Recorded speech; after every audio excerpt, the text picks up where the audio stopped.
Okay, so I'm answering the question that I got in the comments that says, if the employee asks for you to do a task that is not in your job description, or you don't feel safe completing the task asked of you, even if it is a reasonable ask, are you still required to do said task?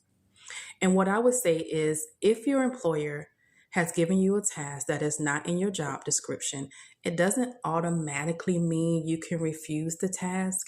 What I will say is double check your job description, because sometimes there is verbiage that might say other duties as assigned, which means your employer can give you a reasonable task that supports the business.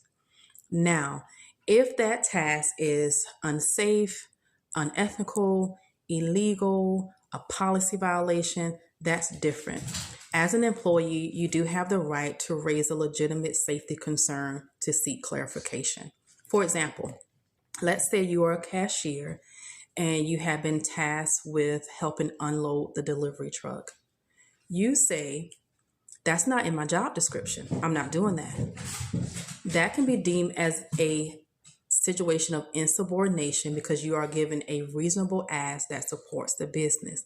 However, let's say you respond with, I'm happy to help, but I haven't been trained safely on how to unload the truck and I don't want to risk an injury.